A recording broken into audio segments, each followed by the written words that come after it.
So talking about protection and security in operating system, we will discuss first what are the goals of protection. Okay, so the goals of protection are in general, you all can think of that. Basically we want to prevent malicious misuse of the system by the users or by the program. We don't want that our system will be misused by any adversary or by any malicious program. Okay, so this is the goal of protection.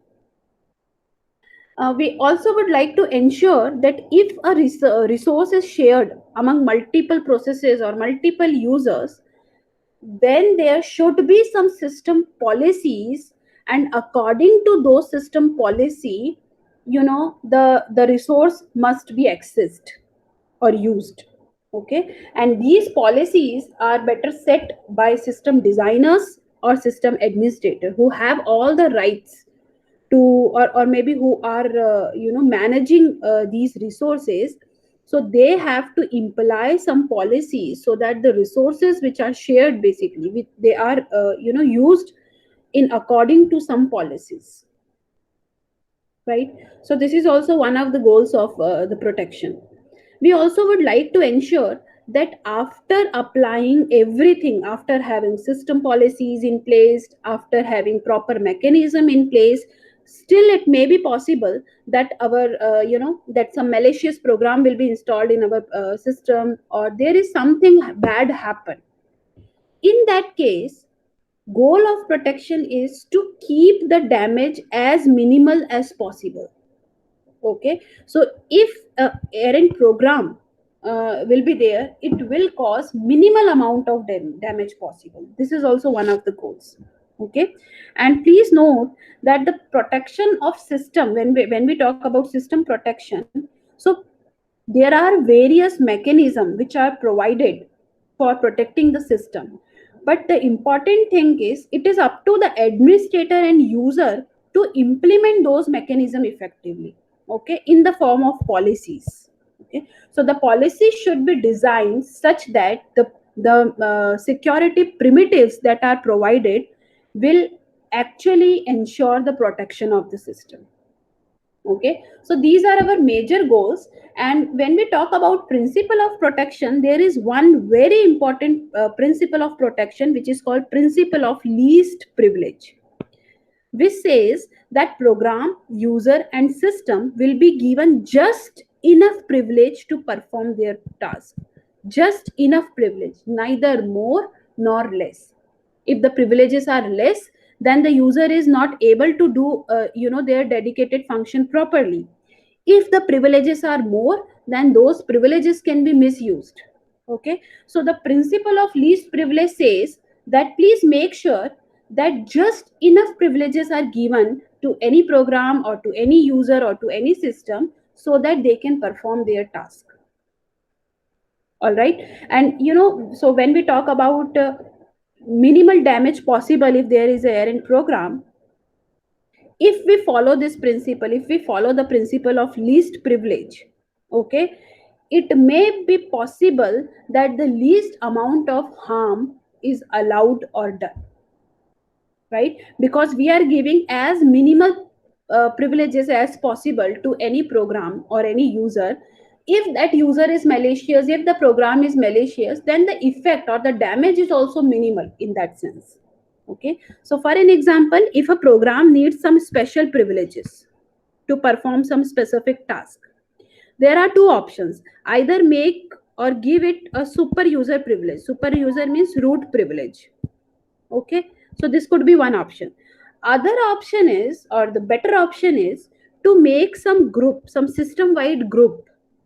Okay, maybe network group, backup group, and give the access to that group. So there are some rights which are given to that particular group. So for example, there are few peoples who are managing the network related issues in the system. So we will make a group, say network, and assign those group of or set of peoples to this particular group, so that even if some of the user within this group are malicious or adversary, they cannot hamper other things. If we will give super user privileges, then apart from network, they are allowed to do many other things in the system.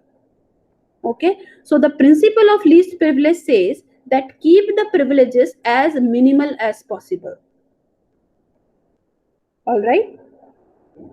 Okay, so we would like to give each user their own account as and has only enough privileges to modify their own files, right?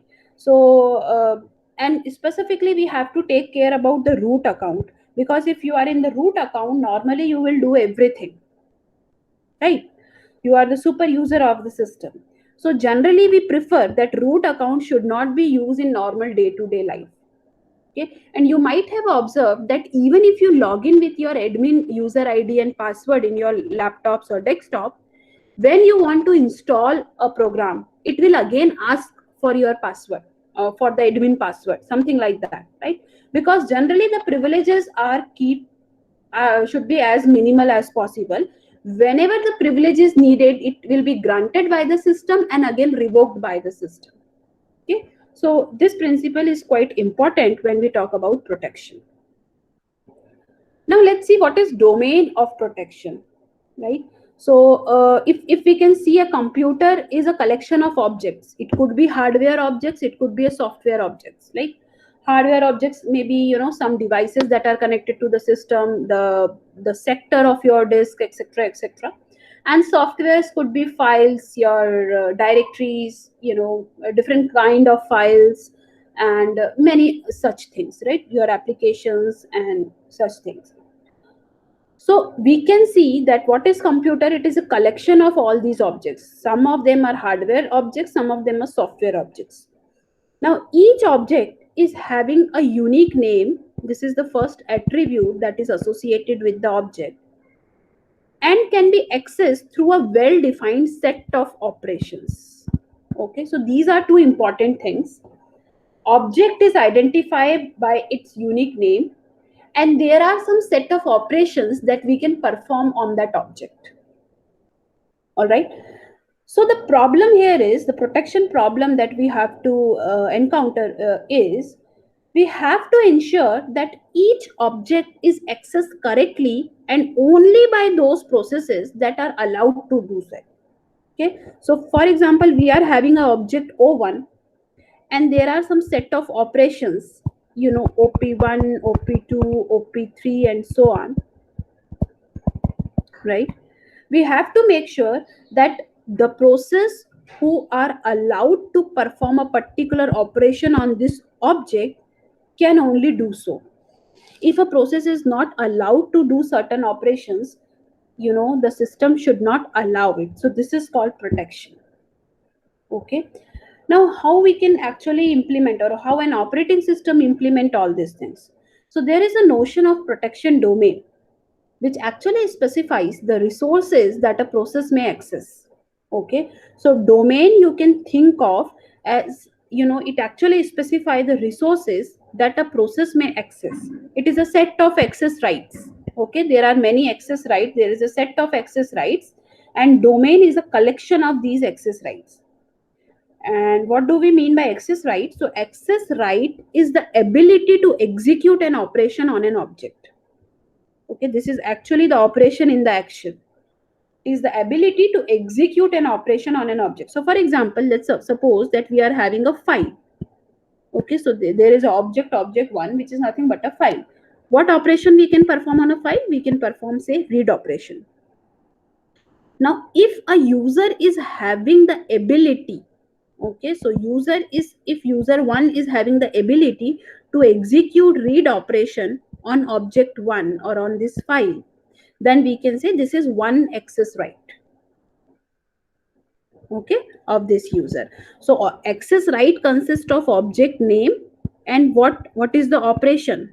Okay, so right set, it is a subset of all valid operation that can be performed on that object. So there is a total set, say read, write, execute, print, etc., out of which, we will say, okay, so user1 can only read and write this particular file. Okay, so it becomes our access right. Okay, and what is domain? It is a set of some access rights. So each of this is a access right. This is first access right, this is second access right, this is third access right. Okay, and domain is a set of these access rights. All right. Now what is domain actually doing here? So I hope you are clear with what is access right. It is nothing but a collection of object and the valid operations that we can perform on that particular object. Now domain actually, it is so there is an association between a domain and a process, right? So if suppose there is a process, say P1, there is an association of this process with a particular domain. Okay, and that domain, that association could be static or it could be dynamic. Now what do we mean by static association and dynamic association? So if I am saying that, I am a user 1, okay, and I belongs to, or I am in this domain, D1 domain. Now suppose there is a, and we are having static association, means I will always remain in this domain only. Okay, I cannot change my domain within the execution of the program. I will always be in domain 1. So this is called static association of a process and a domain. All right. Now, if we are having a static association, then there should be a way of changing the content of the domain dynamically. Suppose there is one more object added, O4, and somebody has given print right to O4. Okay, so if we are having a static association with the domain, so during execution we cannot change the domain. So there is a way in which we can somehow change this domain dynamically. Are you getting my point? If we are having a static association between the user and the domain, we should have a way to change the domain dynamically. If there is a dynamic association between user and domain, it means that during runtime user can change its domain from say D1 to D2, right? So in that sense, if the association is dynamic, then we need a mechanism of domain switching. On the runtime, user can switch the domain. Okay, I hope you understand this notion of domain. Domain is nothing but a set of access rights. Okay, so one set of access rights could be associated with a particular user. Okay, that this user will belongs to this particular domain. It means all the users who have the same access right can belong to a particular domain. Okay, and this could be static association and dynamic association, and in both, in static we need to change the domain dynamically, and if we are having dynamic association, then domain switching could be possible. Okay, and this domain could be realized in different fashions, like it could be given to a particular user, so user wise, so one domain is nothing but one user actually, or it could be realized through processes, right? So there is separate domain for each process or for procedure. So it depend upon the implementation or realization of these domains. Okay, so for example, each user corresponding to a domain, if, okay, if we have a user and each user correspond to a domain, then that domain defines the access of that user, and changing domain involves changing user ID actually. Okay, are you following this? Any question in this? No, ma'am. All right. So now let's have a look at how these domains are actually implemented in case of Unix operating system. Okay. So generally in Unix we deal with two domains. So in Unix, user is associated with domain. Okay, and there are two types of users, two broad categories of user. One is a normal user and one is the supervisor, or we can say it as a root user. Okay, you can see it admin of the system, something like that, right? So in Unix, domain is equivalent to user ID basically. Okay, and when we talk about domain switching, okay, it means we are actually changing the user ID. right? So each file has associated with its domain bit. So there is something called UID, set user bit, user ID bit. If this bit is on, it means the user ID is the owner of that particular file, right? And when the execution of the file completes, again the user ID is set to 0 or something, on or off, something like that. Okay, depending upon the implementation in the operating system, depending upon whether the set UID bit is on or off, the level or the domain of a particular process will get changed. Okay, so if you have ever used the Synaptic Manager or something like that, generally when we open such software or Ubuntu software installer or things like that, when we open the software, it will get opened. But whenever we try to uninstall or install anything, at that time this domain switching will take place. Okay, and the domain is switched from user mode to supervisor mode. And once the installation or whatever we want to do, which required root access, is done, again we come back, or the this UID bit is set or reset to the normal one.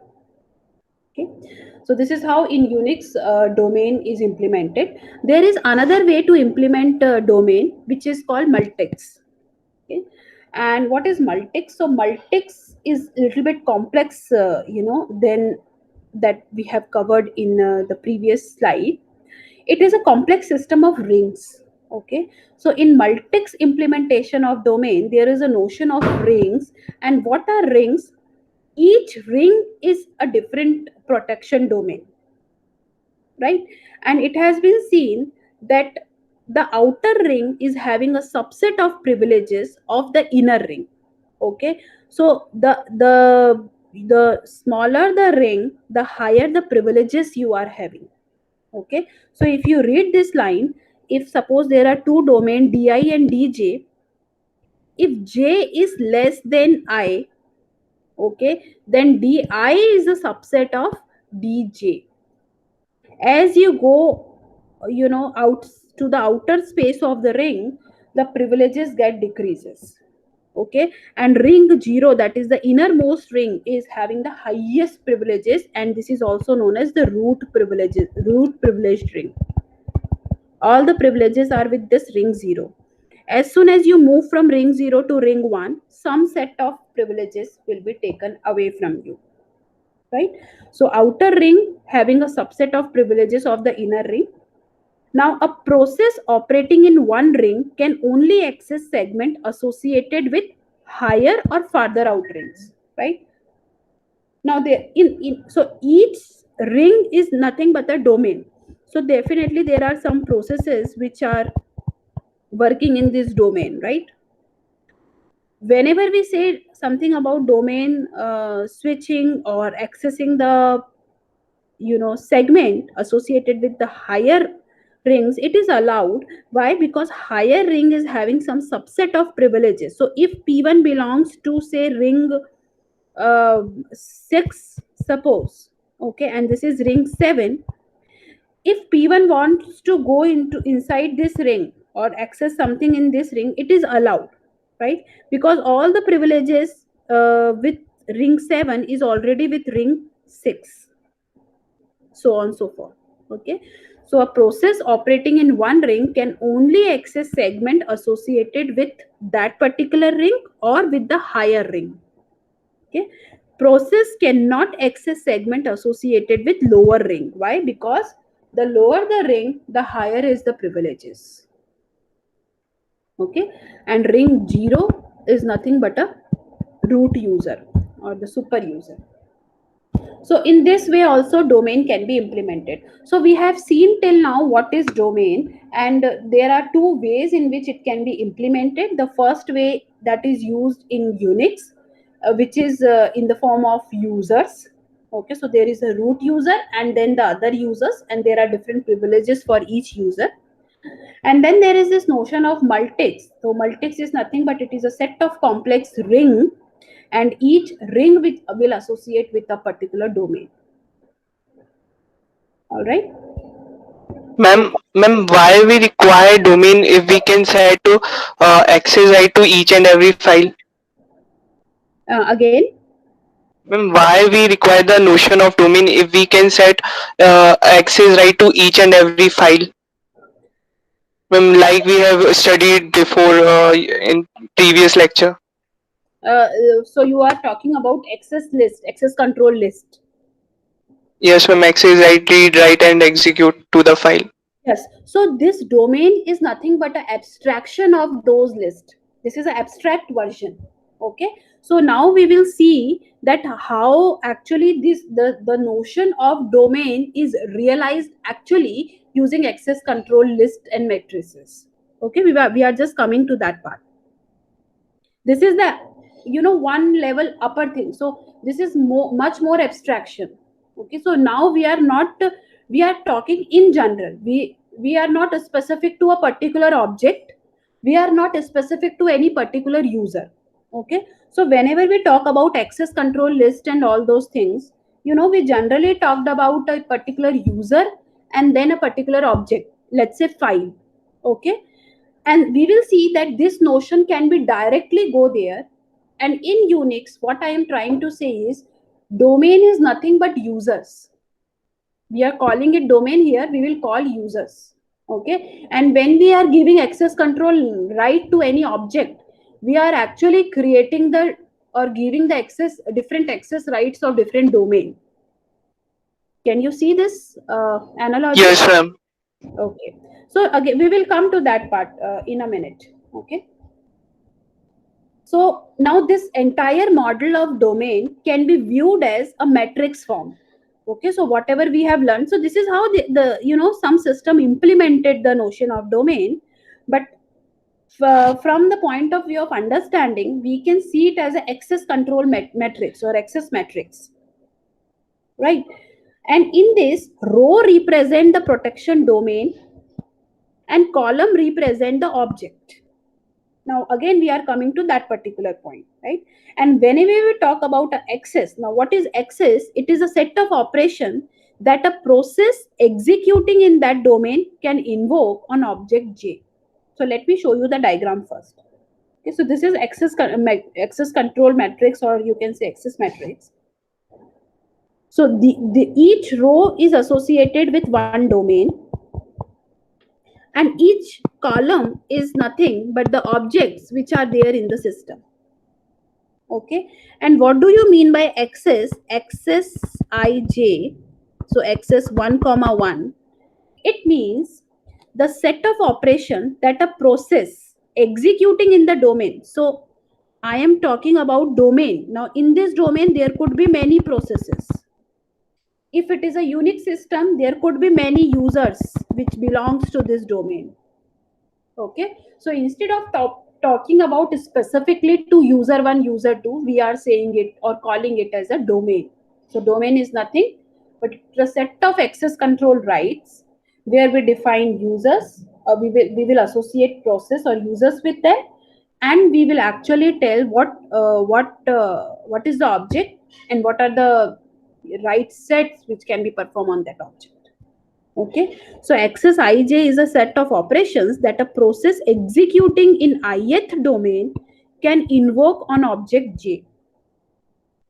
So suppose if we talk about this is access 1 comma 3. It means a process which is executing in domain 1 can do read operation on file 3. Okay, this is how it can be read or it can be viewed as. I hope your question is solved now. Yes, ma'am. Okay. Now, what is the use of access matrix? So, if a process in domain DI tries to do op operation, okay, let's say op is some generic operation. It could be read, it could be write, some operation op, and DI tries to do that operation on OJ. Now, whether the operating system will allow this operation or not, it depends upon the entry in the access matrix. This is how it can be realized. Okay, so operating system will check since the process asking to read this file 1. Let's check in which domain it belongs to. If there is an entry of DI and F1 and that operation is there in the matrix, then operating system will say yes, the operation is allowed. Otherwise, it will say access not granted or access denied, something like that. Okay. So yes, this can be expanded to dynamic protection also. Operation add, delete access rights can be added or deleted dynamically. Okay, but for that we need some sort of operations like owner operation will be also be there. Copy operation will also be there, where owner can copy or grant few rights to other processes running in other domain or to other domain actually. Control operations, which says that the process in one domain can modify the access rights of process of other domain. Okay, so control access rights are required. There is a notion of transferring the process from one domain to another domain, or transferring the access right from one domain to other domain. Okay, so all this can be done if we are having this access matrix. Okay, so it is nothing but this can be viewed as a global table which is there in the system, a huge global table in the system, where there are entries of all the domains and there is an entry of all the objects that are there in the system. And then in this matrix we are having some access entries which will actually let the operating system know whether to allow that operation or to not allow that operation. Okay, all right. So the use of access control matrix design actually separates mechanism from the policy. Now there are these two words, these two important words. So the first word is mechanism. What do you mean by mechanism?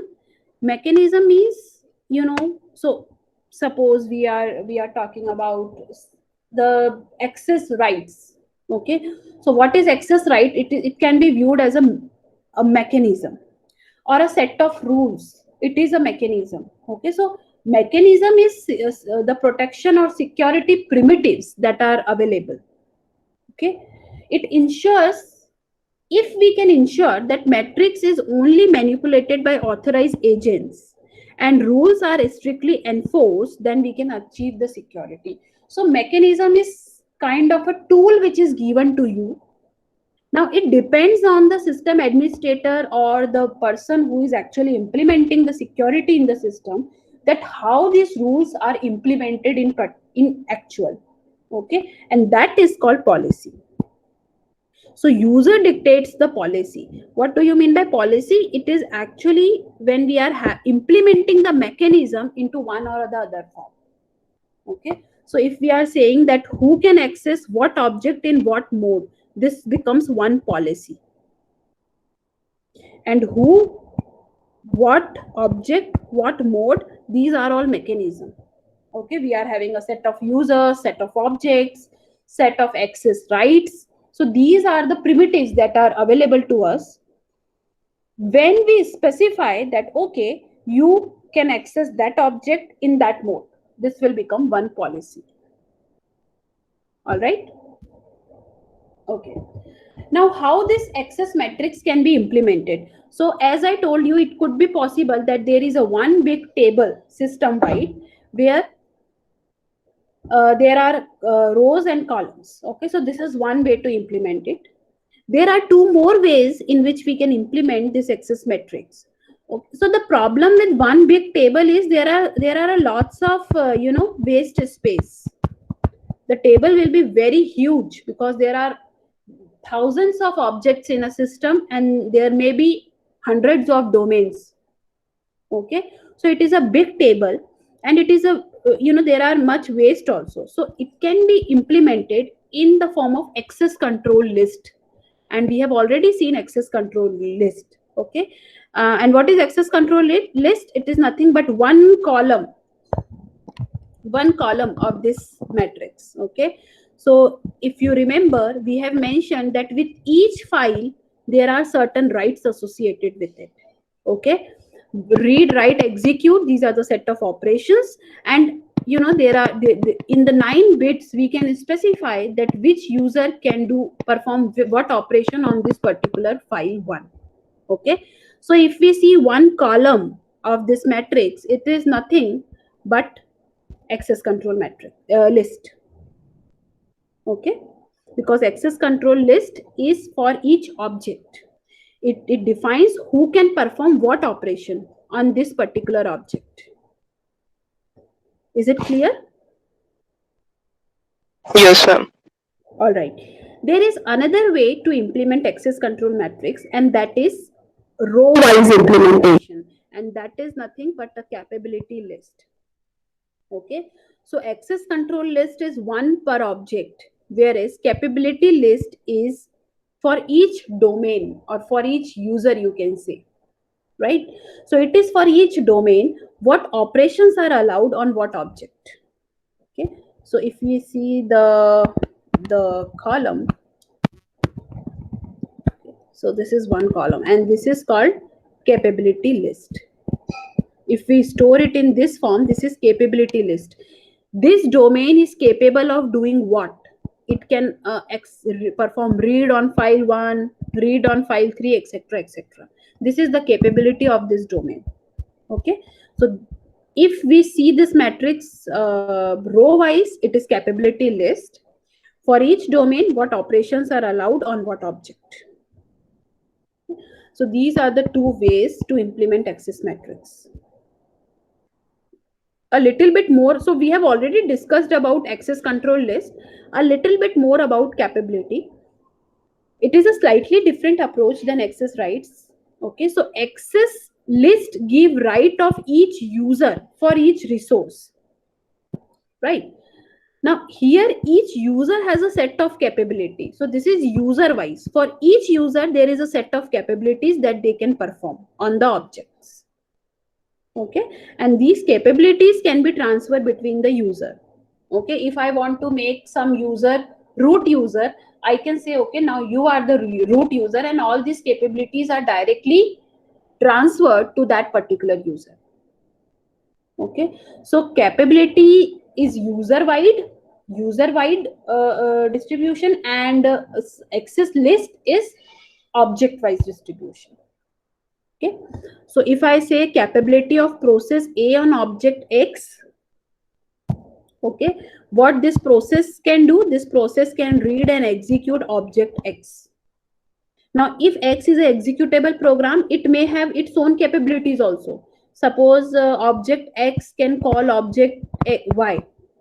Okay, and if we are working with capabilities, A can have access to a resource which it might have not have access to otherwise. So it may be possible that A cannot access Y. Okay, but it can access object X. But if X is calling Y, then indirectly, there is some uh, some way in which A can have access to the resources which actually it might not otherwise be able to do. Okay. So to make this work, so to avoid all these things to happen, the capabilities are set by the operating system, not by the user. So if you remember, access list can be set by the user or the owner of the program, but capabilities are generally only the operating system can modify and create these capabilities, not the root user and not any other thing. Okay, because user could give themselves excessive rights, and the reason I already told you, that there is a possibility to accelerate the given privileges in some or the other way. Okay.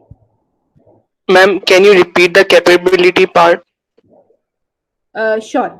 So what do we mean by capability? So as we all seen that it is actually user wide. So suppose this is a user, okay, or a process. So process, user, domain, I am using it interchangeably. Okay, both all these are the same thing. So capability says that process A can read and execute object X. Okay, this is one capability.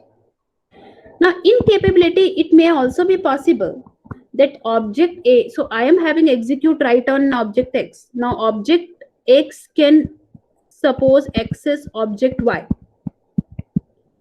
If A execute object as X, object y is also get executed. Why? Because there is an inherent connection between the two. Okay, so if object x is an executable program, it may have capabilities of its own. This is also object, it has its capabilities of its own. In this way, a can have access to a resource it might not otherwise be able to. Okay, and that is the reason why only operating system, so to avoid all these things, to avoid this to happen, to avoid process gain extra privileges, you know, how it is implemented, operating system is the only thing that can modify the capabilities list. Okay. So, ma'am, capabilities are assigned to each processes. To each processes, right?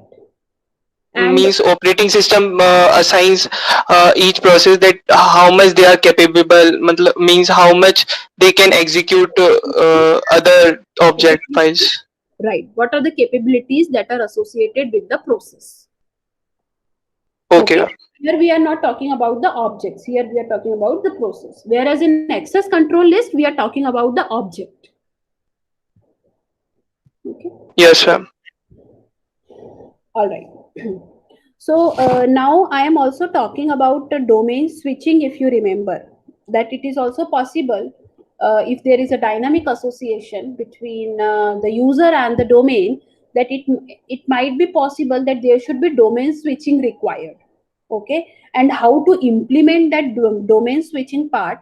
So in access control matrix we can view domain also as objects.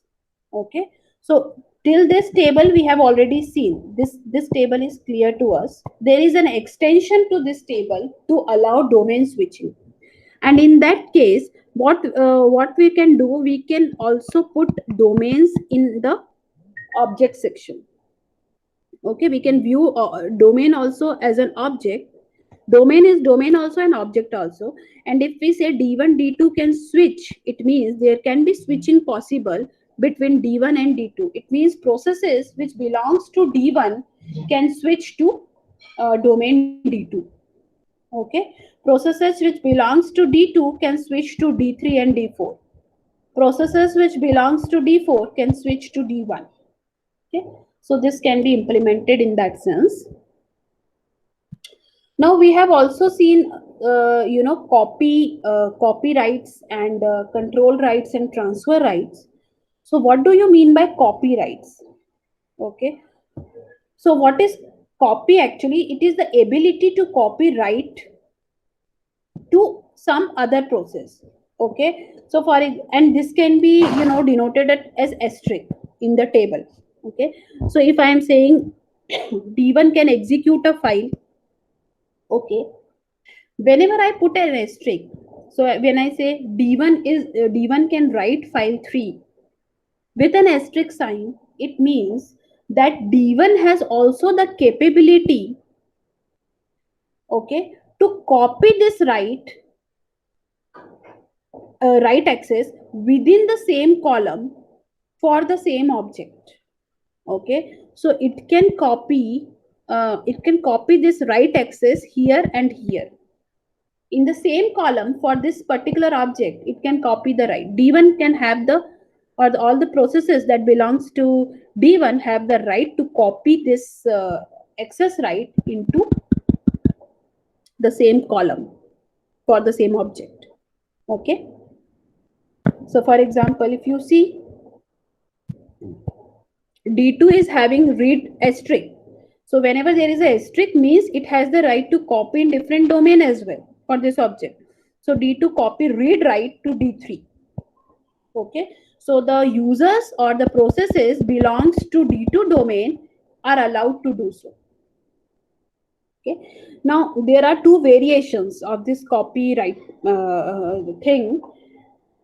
If the access is transferred like this with a star and a star is deleted from this is called transfer of rights. D2 is transferring the copyright to some other domain. Okay, there is another possibility which is shown in the example like this. If we copy the access right without asterisk sign It means we are giving a limited right to the different domain. Okay, so the access right is added to the new domain, but it cannot be further propagated. Means D3 cannot propagate it any further. Okay, it is up to D3 has the right to read, but it cannot, it does not have the right to propagate this right in any further domain. Okay, so these are the two variations of copyright, and it all depends just on asterisk. If the asterisk will get copied, and if it is removed from the D2, it means you are transferring that right to some other. Okay, so in one column only one asterisk should be there. Are you getting the point? Yes, ma'am.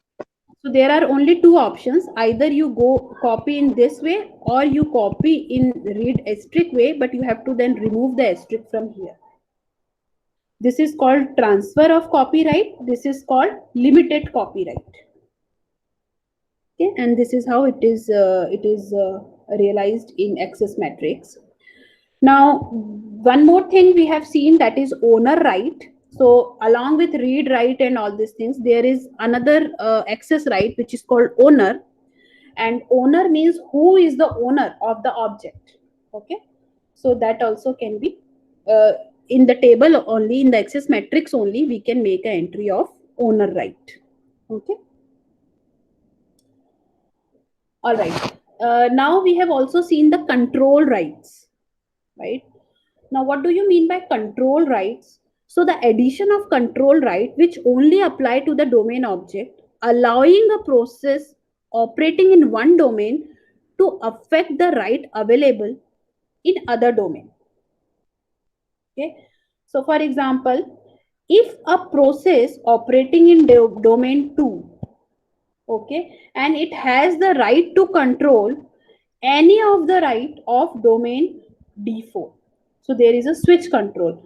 So I can control all the rights to of domain 4. Domain 2 can control all the rights of domain 4. Okay. So, if you see in the previous table, let's see what D4 is having. Yes, D4 is having read and write of file 1 and file 3. Okay. If D2 can get control access, so in this example, D2 get control access of D4, it can delete the read writes. Okay. So basically what I want to say here is, if any domain is having the control right also of other domain, it can actually manipulate the access rights which are there in that domain. Okay. And this is called control right. I hope. Ma'am, ma'am, is switch required in control right? Switching was also required, right? Without switching you cannot, so you have to switch first to that domain and then you can control it. Okay. Okay, all right. Now revocation of access rights. So when we talk about that, now I want to delete or revoke some rights. How I can do it if we are having access list? In case of access list, it is very simple. Okay, what you have to do, you just have to delete the access right entry of that list. Okay, so for example, file 1, you want to delete all the read write execute access rights from all the users. You can do so. You just have to remove the entry. And we have seen in Unix how can you do. If you remember the command, what can be used in Unix?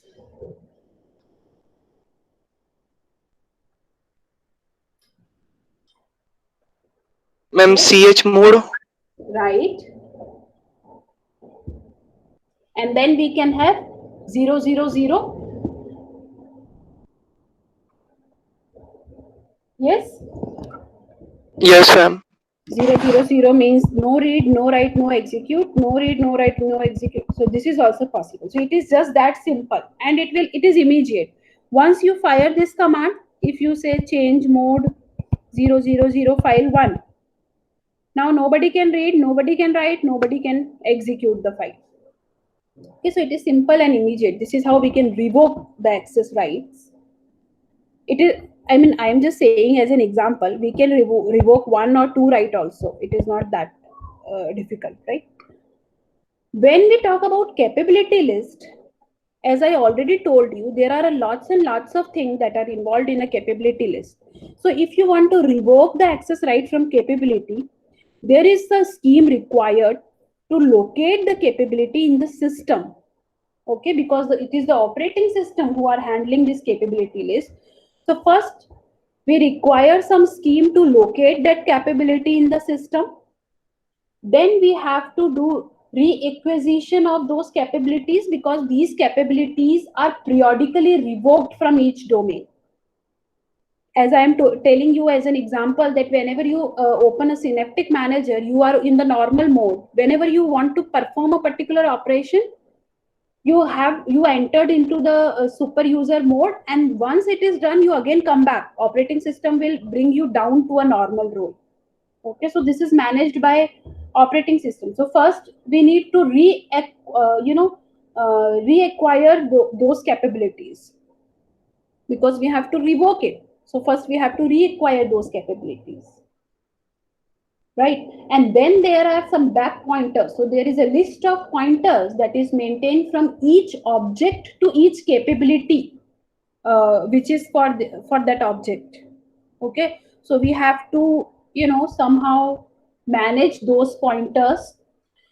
There is a entry in the global table rather than an object, that this access right has been revoked. So there are some system tables which are maintained. So we have to do some pointer settings, some indirections. There are some keys which are required. Okay, so what do you mean by key? So whenever we talk about capability list, I mean, in access list also you can see there is some bit pattern, right? In capability list also there is some bit pattern, a unique bit pattern which is associated with the capability when it is created, right? So that bit pattern, or that those keys also need to be changed.